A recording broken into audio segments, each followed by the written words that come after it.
Okay, year 8. So I'm recording this video to show you how to deal with what I call embedded similar shapes.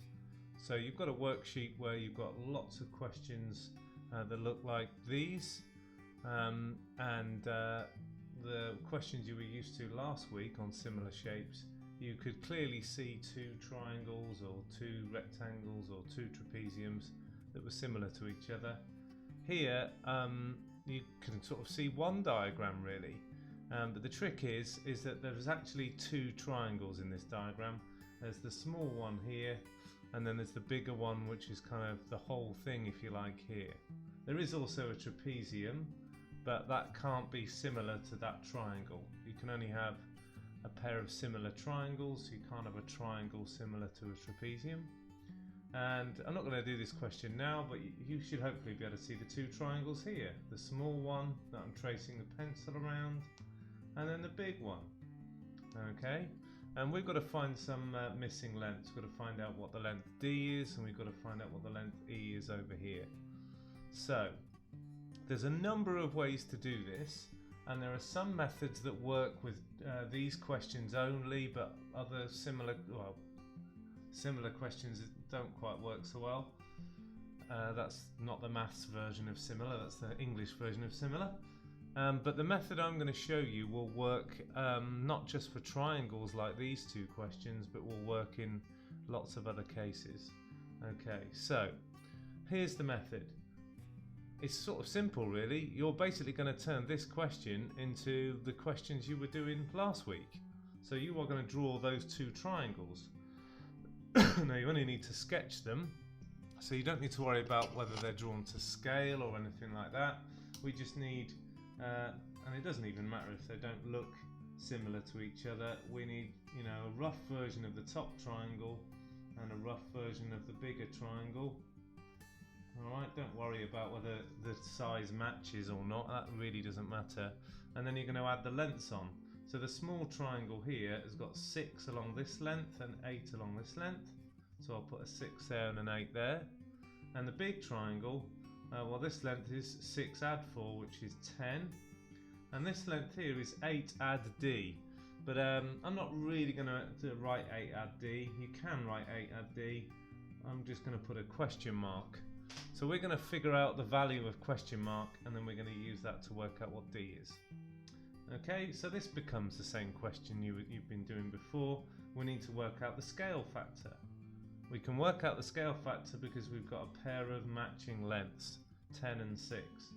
So the scale factor going from the small one to the big one is 10 divided by 6.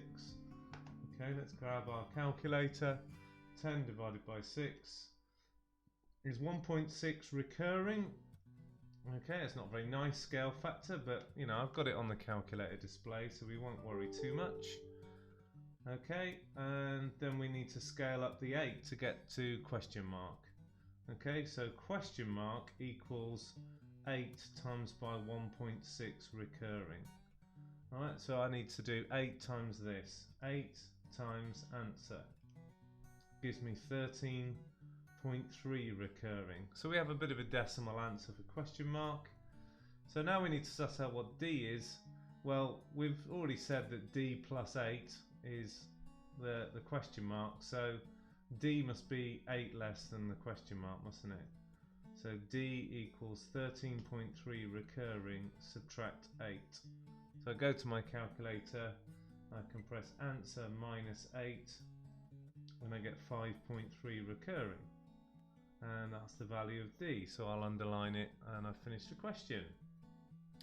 Alright, let's move everything over a little bit so we can look at this question next door. So same thing again, you start off by just drawing the two triangles without thinking really about the sizes of them particularly. Okay, it really doesn't matter if they don't look similar anymore either, as long as they roughly do. So the small triangle, this length here, we know that is 12. The matching one on this triangle is 16, all the way along there, 16. Okay, and we've got this 6, which is that length there in the small triangle. And then E, well, that is E, so You could put E in, or you could put the question mark. This is actually an easier question than that one, but no matter, we'll get it finished anyway. So we're going to work out the scale factor. That's the first thing we did over here. That's the first thing we're going to do here. And we've got a pair of matching sides. 12 has turned into 16. So I'm going to do 16 divided by 12. Alright, don't really need a calculator for this, but there we are. Oh, it's 1.3 recurring. I've chosen some lovely scale factors here, haven't I? Okay, and then we're going to work out E by enlarging 6 by that scale factor. So E equals 1.6. Sorry, let's try that again. 1.6 at all, is it? It's 6 times by 1.3 recurring. Okay, 6 times by 1.3 recurring. That's still on the calculator display, so I can press 6 times answer. And I get a value of 8. Bit of a nicer answer this time. But there we are. So that's how you deal with embedded similar shapes. You draw the two triangles separately, write on all the lengths, work out a scale factor from the pair that you've got, and you will always have a pair, because if you don't have one, it's impossible to answer the question. And then you can use your scale factor to work out your missing values. If you have any concerns, just message me on Teams and we'll sort it out.